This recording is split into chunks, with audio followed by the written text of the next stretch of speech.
할렐루야, 반갑습니다. 한박교회 처음 왔는데요. 너무 좋은 것 같아요. 네, 도착하자마자 뭐가 좋았냐면, 도착하자마자 간식을 주시더라고요. 너무 좋았습니다. 근데 간식을 먹었는데 더 좋은 게 있었는데, 밥 먹으러 바로 가더라고요. 밥을 먹었는데 너무 맛있어요. 제가 태국에 8년 차 살고 있는데요. 아까 저녁 먹으면서 맛있었던 게, 물김치 너무 맛있더라고요. 그리고 고등어 조림이 나왔는데 그 안에 있는 무가 그렇게 맛있는 거예요. 그렇게 맛있는 음식을 너무 오랜만에 먹을 수 너무 감사했고, 근데 그게 끝이 아니었습니다. 교회에 도착하니까 송편이 있는 거예요, 세상에. 제가 제일 좋아하는 음식 중에 하나가 송편입니다. 근데 너무 아쉬웠던 게 뭐냐면, 밥을 너무 배부르게 먹고 와가지고 제가 하나밖에 못 먹은 게 너무 아쉬운 거예요. 특히 제가 송편 중에 좋아하는 게 있는데, 그 안에 깨 들어간 거 있잖아요. 깨 들어간 거. 콩이 아니에요. 저는 콩 넣으면 안 먹거든요. 근데 딱 씹었는데 깨가 있는 거예요. 그래서 너무 맛있게 먹었습니다. 사랑하는 한박교회 성도 여러분, 너무 환대해 주셔서 감사합니다. 정말 기대하지도 않았고, 왜냐면 제가 태국 선교사로 나간 지 8년 차 됐는데, 한국에 이렇게 와가지고 이게 한국 교회를 방문한 기회가 그렇게 많지는 않았어요. 그래서 이렇게 기회를 주신 담임 목사님께도 너무 감사드리고, 기회를 주신 우리 성도님들께 다시 한번 감사의 말씀을 전합니다. 할렐루야, 감사합니다. 네. 제가 8년째 태국에서 선교를 하고 있는데요.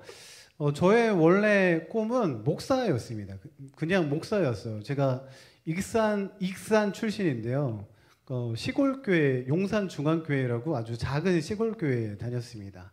근데 초등학교 5학년 때 막 은혜 받고 나서 어느 날 주일날 이렇게 담임 목사님이 이렇게 강단에서 이렇게 설교하시는 모습이 너무 멋있어서 초등학교 5학년 때부터 하나님께 소원 기도했어요. 하나님, 저도 목사하고 싶어요. 근데 이게 끝이 아니고 그렇게 소원 기도를 하고 나서 저희 집이 좀 리 아세요?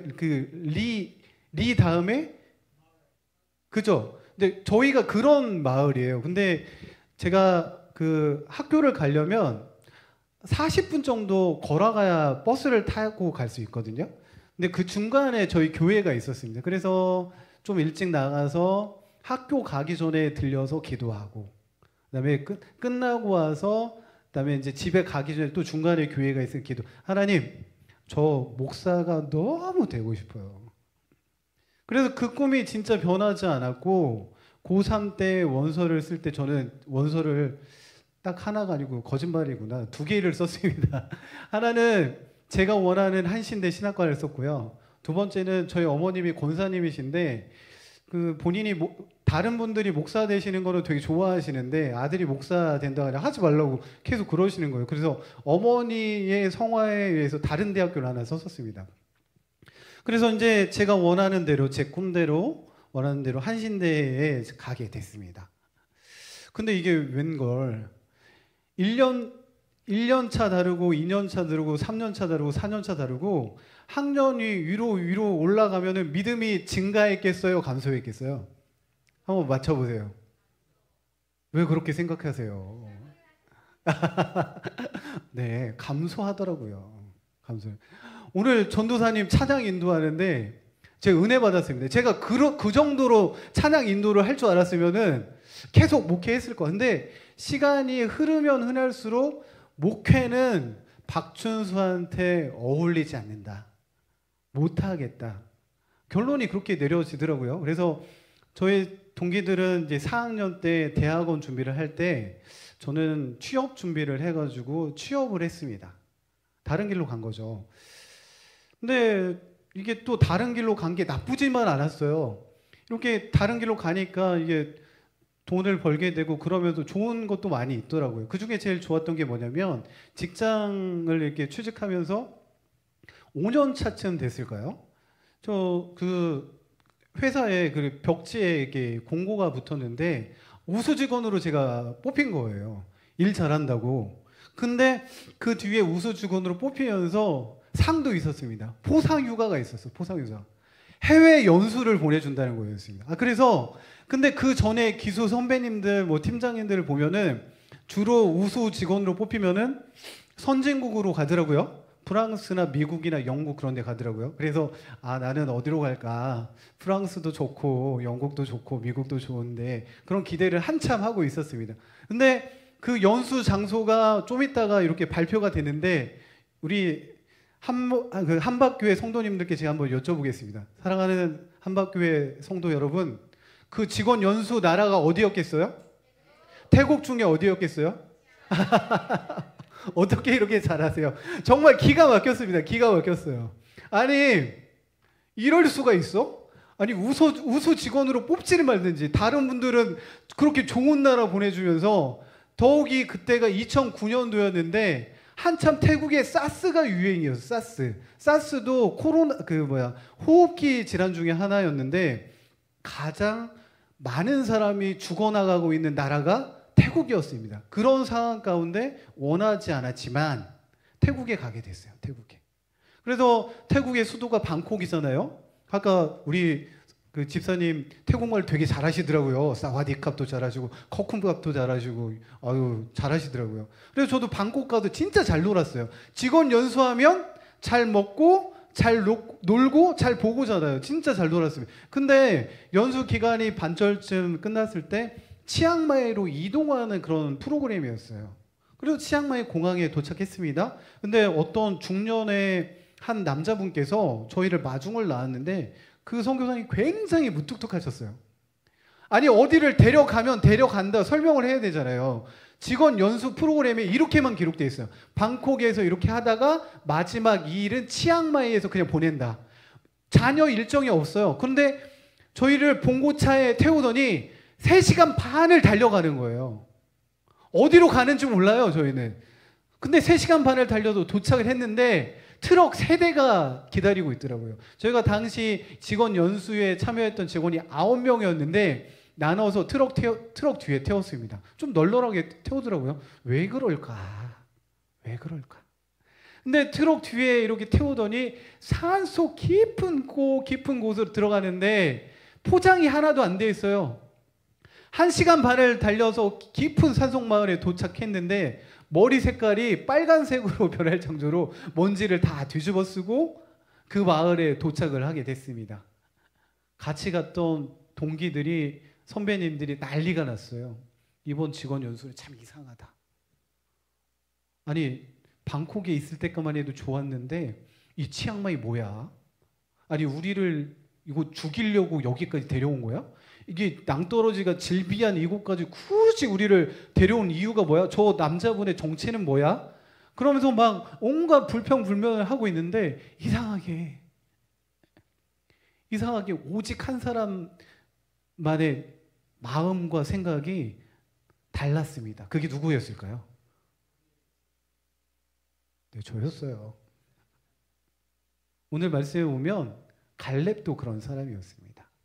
다 잘 아시는 것처럼 모세가 12명을 가나안 땅에 정탐 보냈을 때 오직 여호수아와 갈렙만 다른 얘기합니다. 10명은 안 된다. 우리는 그 땅에 올라가면 죽는다. 가나안 사람들은 기골이 엄청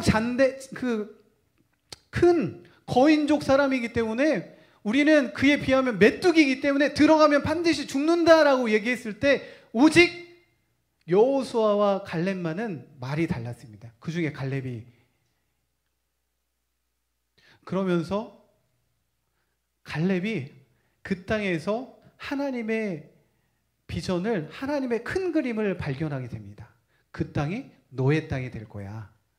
가나안 땅 중에서도 헤브론 땅은 산악 지역인데 하나님께로부터 그 약속받은 땅을 갈렙은 그 마음밭에 품고 있었고 자기가 가나안 땅에 올라갔을 때 그 봤던 그 땅을 큰 비전을 자기 마음밭에 품고 있었던 것 같아요. 할렐루야.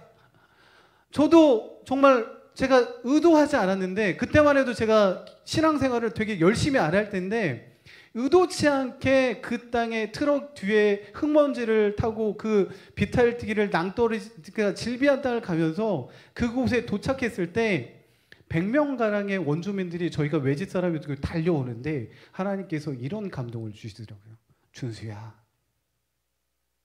저 사람들이 불쌍하지 않니? 하나님 왜 그러죠? 이상하다. 그러면서 이런 마음도 주시더라고요. 네가 와서 저들에게 나를 좀 전해주시지 않을래? 정말 예기치 않은, 생각지도 않았던 하나님의 말씀을 받게 됐어요. 너무 고민이 됐습니다. 아니, 지금도 잘 살고 있는데 왜 하나님께서 치앙마이 땅에 오게 하셨고, 또 하필 또 그 중년 남성분이 선교사였는데 그 선교사님을 통해서 또 선교지에 방문케 하시고, 관광이 아닌 목적으로 또 선교지에 가서 하나님께서 이런 마음을 왜 주셨을까? 돌아가는 비행기 안에서 하나님 앞에 묻고 또 물었습니다. 근데 하나님께서 하라고 하시면 해야 되지 않을까? 기본적인 그런 마음이 들더라고요. 근데 걸리는 게 딱 한 가지 있었습니다. 뭐가 걸렸을까요? 저는 됐어요. 해도 돼. 어머니 결혼했어요. 제가 그때 결혼했었어요. 누가 걸렸을까요? 네, 가족 중에 누가 걸렸을까요? 아내가 걸렸어요. 왜냐하면 저희가 그 한신교회, 서울에 있는 한신교회에서 만났는데 결혼하는 조건이 뭐였냐면 목사는 절대 안 된다. 그 전제 약속으로 결혼을 했는데 이게 될까? 그냥 목사도 아니고 선교사는 진짜 또 다른 얘기인데. 그래서 제가 1년 동안 기도하면서 하나님, 저의 마음을 감동케 하셨으면은 저의 아내 마음도 감동케 해주세요. 아니, 같이 가야지 저만 가면은 선교사가 아니잖아요. 그래서 이런 마음을 가지고 제가 은혜 받았던, 부르심을 받았던 그 지역에 똑같이 단기 선교팀을 만들어서 아내를 데리고 갔습니다. 그리고 잘 일정을 소화하고 돌아오는 비행기 안에서 우리 아내한테 물어봤어요. 여보, 이번 단기 선교회에서 은혜 많이 받았어? 그랬더니 아내가 눈물을 글썽글썽 하면서 여보, 나 진짜 은혜 많이 받았어. 나 단기 선교, 해외 선교가 처음인데 이런 감동이 있을 줄은 몰랐어. 그러면서 눈물을 글썽글썽이더라고요. 하나님께서 주신 기회구나. 그때 제가 얘기했습니다. 여보, 나 이제 돌아가면 회사 정리하고 나 이제 대학원을 다시 가야겠어. 왜? 아니, 그때 우리 결혼할 때 목사 안 된다는 거 아니었어? 목사 아니야. 괜찮아. 아니, 목사는 아니야. 그럼 뭐 하려고 대학원에 가는 거야? 나 선교사 하려고. 아니, 그 뒤로 아내가 한동안 말이 없었습니다. 그 뒤로 한 달 동안은 말을 안 한 것 같아요. 근데 한 달 동안의 시간이 흐르고 어느 날 아내가 저한테 이렇게 하더라고요. 여보, 그게 하나님의 뜻이라면 그렇게 합시다. 그렇게 해서 신학대학원을 가게 됐고, 이제 목사 안수를 받고 2017년도 11월 달에 태국 선교사로 가게 됐습니다. 근데 사랑하는 한박교회 성도 여러분, 저는 선교사의 선자도 몰랐던 사람입니다. 전에 가졌던 꿈은 목사님이었으니까 대충 뭐 이렇게 목회를 어떻게 해야 되는지 그런 것들은 좀 감이 좀 어느 정도 있었는데, 선교의 선자도 모르고 태국에 갔어요. 뭐가 있는 게 하나도 없었습니다. 진짜 있는 게 없었어요. 근데 오직 하나님께서 그 마음을 주셨기 때문에 가야 된다는 약속을 지켜야겠다는 그 마음으로 갔어요. 근데 어떻게 해야 될지 모르겠더라고요. 도착할 때까지만 하더라도 그런 자신감이 있었거든요. 그래, 뭐 어떻게든 되겠지. 근데 도착하고 나니까 정말 철저하게 제가 할 수 있는 거는 아무것도 없었습니다. 그러면서 하나님께서 선교에 대해서 배우게 하시더라고요. 뭐가 가장 힘들었냐면요, 제가 좀 많이 아팠어요. 왜냐하면 제가 태국 선교사로 갈 때 그때까지만 하더라도 아내가 100% 동의가 안 됐어요. 우리 아내가 그러더라고요. 저희 아내가 시립 어린이집 원장이었는데, 우리 여보, 선교도 돈이 있어야 하는 거 아니야? 자기 가서 현장 가서 일해, 선교해. 근데 내가 뒤에서 우리가 후원자들이 없으니까 내가 벌어서 이렇게 후원할 테니까 가서 해보라고 이렇게 해서 저 혼자 갔어요, 용감하게. 근데 기후도 안 맞고요, 음식도 안 맞고요, 특히 가장 안 맞았던 게 물이었습니다. 물. 석 달 내내 계속 설사를 했습니다. 석 달 내내.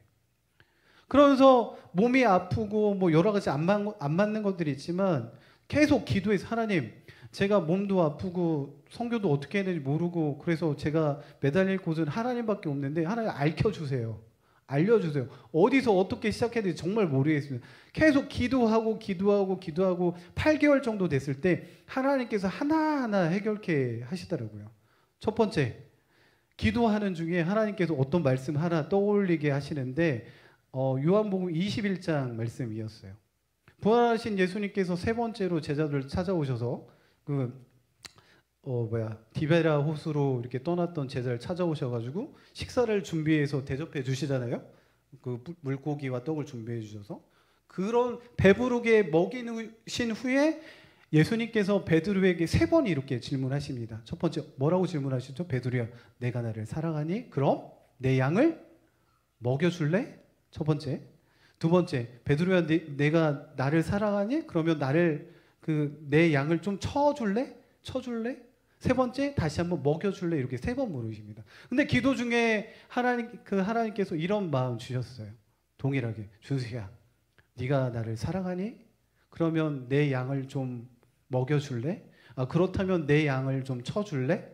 근데 이게 좀 막연했습니다. 성교라는 게 왜 먹여주고 그 양을 치는 게 왜 똑같은 건지 제 마음 못해 그런 질문이 있었습니다. 그래서 그날 이렇게 말씀 받고 나서 요한복음 21장을 펴가지고 읽고 또 읽었습니다. 왜냐하면 성교를 시작해야 되는지 어떻게 해야 될지 모르겠어서 하나님께서 주신 해답이니까 읽고 또 읽었습니다. 그러면서 해답을 찾았어요.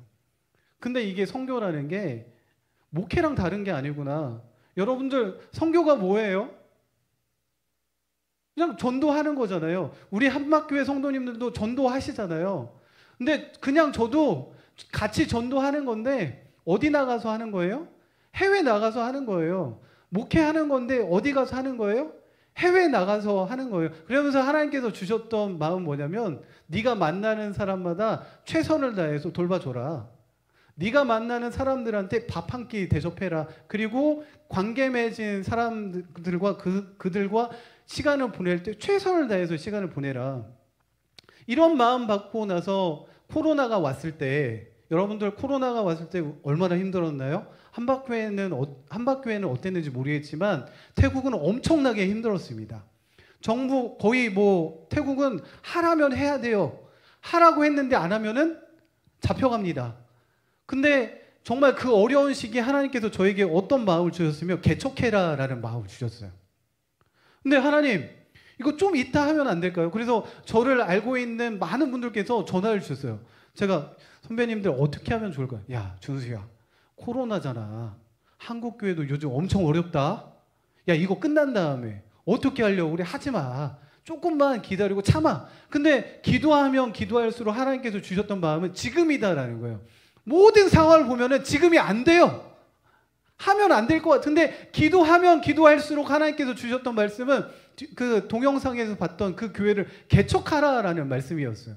그리고 어떻게 태국에 왔어요. 순종했고 그 하나님께서 주신 해답도 찾았고 순종하는 마음으로 개척하려고 교회를 알아보러 다녔고 지금 그 영상에서 봤던 곳을 세를 얻게 됐습니다. 근데 세를 얻고 교회 문을 열었는데 누가 없어요? 누가 없을까요? 네, 성도가 없어요. 한박교회 성도님들 이렇게 모여서 예배할 수 있다는 게 얼마나 감사한가요? 저희 코로나 때 개척했는데 예배 드린 인원이 저희 아내, 저희 큰아들, 둘째 아들, 마지막에 저희 가족 사진 나왔는데 그게 안 나왔는데 이렇게 앉아가지고 8개월 동안 4명이서 예배 드렸어요.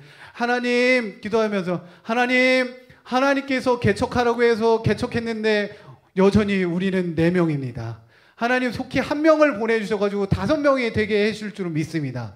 하나님 다음 주에도 하나님 지금인가요? 아니면 다음 주일까요? 언제일까요? 하나님 명령 따라서 개척했는데 언제일까요? 외롭습니다. 진짜 외로워요. 코로나가 와가지고 누구 아는 사람도 없고 가가지고 저희 4명이서 그러고 있는데 정말 이게 맞는 거지? 우리 이런 얘기 많이 했습니다. 근데 그러는 어느 날 정말 하나님께서 한 사람을 만나게 하셨습니다. 이 친구가 우연찮게 만났는데 같이 관계를 잘 맺게 됐어요. 하나님께서 알려주신 대로 밥 잘 사주고 만날 때마다 너의 정말 성품과 태도에서 막 최선을 다해서 대해주는 모습을 보여주고, 이 친구가 불교 신자였고 태국의 불교는 조금 이렇게 혼합이 돼 있어요. 그 다른 종교랑. 근데 어떻게 좀 면밀하게 얘기하면 귀신을 믿는다고 해도 과언은 아닌 것 같아요. 이 친구가 그래 자기는 귀신을 믿는데요. 처음에 만나는데. 근데 하나님께서 서서히 이렇게 조금씩 그 친구 마음을 여시는데 그 친구가 변화되는 게 제 눈에 보이더라고요. 근데 어느 날 이 친구가 예수님 영접했어요. 한 친구가 생겼어요. 두 번째 친구는 언제 생겼을까요? 바로 생겼을까요? 제가 질문을 많이 하죠. 죄송합니다. 졸리실까봐 지금 8시가 넘어가지고. 네. 한 명이 생겼는데 또 안 생겨요. 근데 또 정말 3달 지났을 때 또 한 친구 만났는데 그 친구에게도 정말 하나님께서 알려주신 대로 최선을 다했습니다. 최선을 다해 만날 때마다. 또 그 친구도 저희 교회에 정착하고 한 명 한 명에 정착하는데 보통 한 친구가 오는데 3개월, 한 친구가 또 오는데 뭐 3개월 그렇게 해가지고 이제 눈에 그 아까 오셨던 그 영상에서처럼 그 정도 저희 교회가 이렇게 성장해 있습니다. 사랑하는 한박교회 성도 여러분, 근데 제가 한박교회를 방문하면서 정말 감사드리고 싶은 건 딱 한 가지 있었어요. 아니 어떻게 만난 적이 한 번도 없는데 저희가 만난 적 없잖아요, 그렇죠? 근데 어떻게 박준수 선교사를 아시고 또 후원을 결정해 주시고 또 기도해 주시고 이게 어떻게 가능한 일인지 이해가 안 되잖아요. 그렇죠? 이게 바로 하나님의 은혜인 줄로 믿습니다. 오늘 말씀의 제목이 하나님의 큰 그림인데 박준수 선교사 인생 가운데 하나님이 이런 큰 그림이 있었기 때문에 원치 않는 직원 연수였지만 원치 않는 직원 연수 갔다가 하나님 만나고 그곳에서 부르심 받고 또 잘 있다고 그에 가서 순종해서 사역하고 나니까 지금은 직장 다닐 때보다 더 행복합니다. 할렐루야. 사랑하는 한박교회 성도 여러분, 여러분 인생 안에 하나님의 큰 그림이 있어요. 할렐루야. 그렇게 믿으십니까? 여러분들이 그 큰 그림 발견한다면 우리 한박교회 성도님들 모두가 행복할 수밖에 없다고 저는 확신합니다. 확신합니다. 할렐루야. 저도 그래요. 저희 아내가 동의되지 못했어요. 여보 가서 선교해. 내가 뒤에서 이렇게 지원할게. 근데 제가 태국에 8개월 먼저 나갔는데 우리 아내가 8개월 이후에 왔어요. 근데 그때만 하더라도 정말 제가 후원이 약해서 어떤 선교사님께서 선교센터를 하시는데 그 방 하나를 대여를 해주셨어요. 그래서 이제 철제 침대 하나, 부르스타 하나, 이제 냄비 밥 끓여 먹고 살아야 되니까. 그다음에 그 선교사님 주신 냉장고 하나 이렇게 단촐하게 꾸려가지고 이렇게 했는데 태국에도 겨울이 있어요, 여러분들. 더운 날씨만 있는 게 아니에요. 태국은 겨울이 12도에서 8도 나가면 겨울입니다. 그리고 8도 나가면 얼어 죽는 사람들이 있어요. 근데 그 해만 아내가 왔는데 그게 유독 추우신 것 같아요. 추웠어요. 이게 뭐였다? 하나님의 할렐루야. 아유, 네. 하나님의 큰 그림이었던 것 같아요. 뭐냐면 아내가 왔는데 너무 미안해서 아내한테 머리를 감아야 되는데 추워서 못 감겠는 거예요. 아니 뭐 12도면은 태국에는 12도면 정말 얼어 죽을 것 같아요, 정말. 그래서 브루스타에다가 냄비에다가 이제 물을 끓여가지고 아내 그 머리 감으라고 제가 이렇게 태수대에다 부어주고 그랬더니 막 화장실에 훌쩍거리는 소리가 이런 거예요. 그래서 왜 그러나 그랬더니 아내가 거기서 울고 있어요. 울고 있어. 그러면서 저를 딱 쳐다보면서 여보 이렇게 그지같이 살려고 왔어? 아니 하나님의 일 한다는 사람은 하나님이 이렇게 책임 안 지신데? 그러면서 그렇게 막 울고 있는 거예요. 근데 그때 또 하나님께서 역사하셨습니다. 돌아가는 비행기 안에서 여러분들 어디 나가셨다가 돌아가는 비행기 조심하세요. 하나님께서 어떻게 역사하실지 모릅니다. 돌아가는 비행기 안에서 하나님께서 이런 마음 주셨대요. 네 남편 저렇게 두면 죽는다. 그래서 우리 아내가 그 어린이집은 중간에 뭔가 사직을 한다 이게 어렵대요. 근데 아내가 돌아가자마자 사직을 하고 와서 살림을 합치게 됐습니다. 할렐루야. 그날 날씨가 하필이면 추웠고 제가 또 아내를 대접하고 싶은 마음에 냄비에 물을 끓여가지고 머리감을 이렇게 부어줬고 이게 바로 하나님의 큰 그림이었던 거예요. 어떤 큰 그림? 아내의 마음을 한순간에 바꿔주시더라고요. 저는 이렇게 생각합니다. 하나님께서 제 인생 가운데 이런 큰 그림을 주셨다면 선교하는 현장에도 하나님께서 역사하실 거고 그 큰 그림 반드시 보여주시고 인도하실 거라는 걸 믿습니다. 눈에 잘 보이진 않는 것 같아요. 근데 저는 이런 생각이 있습니다.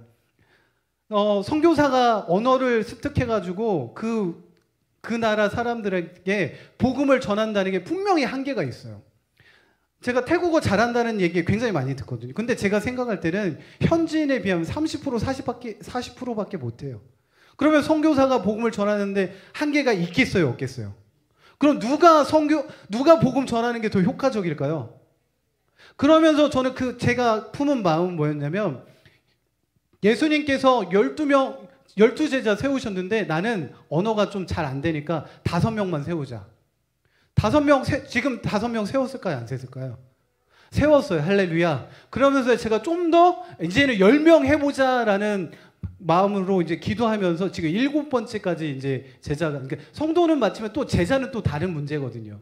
그래서 7번째 제자까지 이렇게 만들었는데 정말 우리 한박교회 제가 방문하면서 이곳에 앉아 계신 우리 성도님께 딱 한 가지 부탁드리고 갑니다. 한박교회 성도 여러분, 태국의 박춘수 선교사가 기억이 나신다면 박춘수 선교사 사역 중에 제자 사역을 위해서 꼭 기도해 주시기 바랍니다. 하나님이 저들의 마음을 열지 않으시면요, 정말 이 마음이 열릴 수가 없어요. 정말 너무너무 절실하게 경험하게 됩니다. 그런데 하나님께서 역사하시니까 한 사람의 마음이 열리더라고요. 복음이 들어가니까. 정말 복음이 들어가니까 그 사람이 달라져요. 그분들이 정말 복음에 대한 열정이 없었는데 그분들이 복음을 전하기 시작해요. 정말 저를 통해서 한 사람이 예수를 영접하고 그들을 통해서 또 예수를 영접해서 한 영혼을 이렇게 교회로 인도해 올 때, 건져올 때 그 기쁨이 얼마나 큰 기쁨인지 정말 제 인생 가운데 정말 기쁨 중에 이렇게 기쁜 날이 없는 것 같아요. 그러나 저희는 숫자가 그렇게 많지는 않아요. 사람에 투자하는 일은 시간도 많이 걸리더라고요. 노력도 많이 들어요. 돈도 많이 들어요. 그리고 때로는 마음이 다치기도 합니다. 왜냐하면 좀 어느 정도 됐다 하는 친구가 도망가는 경우들이 있어요. 아니 잘 붙어 있어가지고 저 친구가 8번째 제자가 될 줄 알았는데 제 마음대로 또 안 되더라고요. 사랑하는 한박교회 성도 여러분, 오늘 또 이렇게 또 목사님을 통해서 이렇게 우리 성도님들 뵐 수 있어서 너무 고맙고 감사합니다. 그리고 우리 성도님들이 보여주신 이 환대, 아니 제가 선교사나 하니까 어디 가서 이런 환대를 받지, 제가 어디 가서 환대를 받겠어요. 너무 감사했습니다.